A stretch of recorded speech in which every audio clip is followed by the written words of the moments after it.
மத்தேயு அதிகாரம் 26. இவை அனைத்தையும் சொல்லி முடித்த இயேசு தம் சீஷர்களை நோக்கி, நாளைக்கு மறுநாள் பஸ்கா பண்டிகை என்பதை அறிவீர்கள். அன்றைய தினம் மனிதகுமாரன் சிலுவையில் அறைந்து கொல்லப்படுவதற்காக எதிரிகளிடம் ஒப்படைக்கப்படுவார் என்று கூறினார்.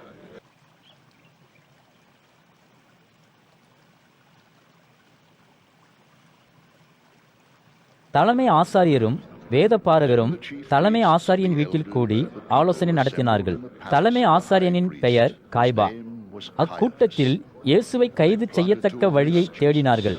பொய் கூறி இயேசுவை கைது செய்து கொலை செய்ய திட்டமிட்டார்கள். அக்கூட்டத்தில் இருந்தவர்கள், பஸ்கா நாளில் நாம் இயேசுவை கைது செய்ய முடியாது. மக்களுக்கு கோபமூட்டி அதனால் கலவரம் ஏற்பட நமக்கு விருப்பமில்லை என்று கூறினார்கள்.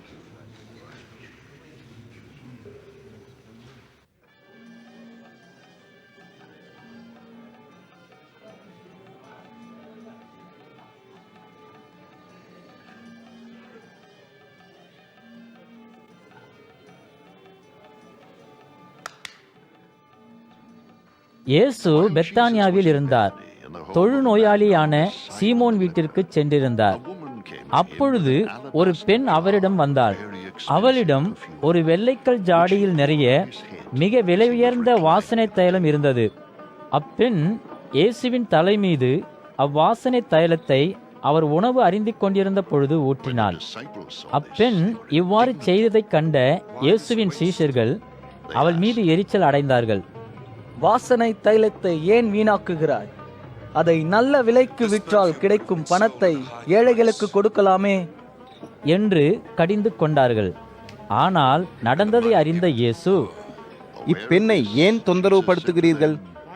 இவள் எனக்கு ஒரு நற்செயலை செய்திருக்கிறாள். ஏழைகள் எப்பொழுதும் உங்களுடன் இருப்பார்கள், ஆனால் நான் எப்பொழுதும் உங்களுடன் இருக்க மாட்டேன். வாசனை தைலத்தை என் தலை மீது ஊற்றி இப்பெண் நான் மரித்த பின் அடக்கம் செய்வதற்கான ஆயத்தத்தை செய்திருக்கிறாள். நான் உண்மையை சொல்லுகிறேன், உலகில் உள்ள மக்கள் அனைவருக்கும் நற்செய்தி சொல்லப்படும். நற்செய்தி சொல்லப்படும் எல்லா இடங்களிலும் இப்பெண் செய்த செயலும் சொல்லப்படும். அப்பொழுது மக்கள் அவளை நினைவு கூர்வார்கள் என்றார்.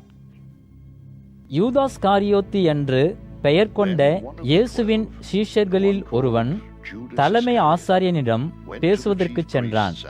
யூதாஸ், நான் இயேசுவை உங்களிடம் ஒப்படைக்கிறேன், அதற்கு நீங்கள் எனக்கு எவ்வளவு பணம் தருவீர்கள் என்று கேட்டான்.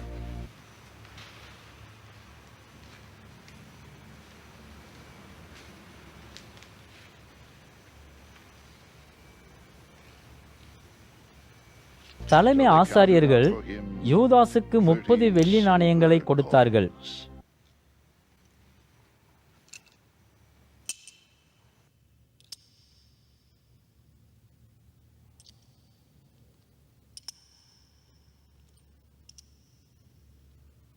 அப்பொழுதிலிருந்து யூதாஸ் ஆசாரியர்களிடம் இயேசுவை ஒப்படைக்கத்தக்க நேரத்திற்கு காத்திருந்தான்.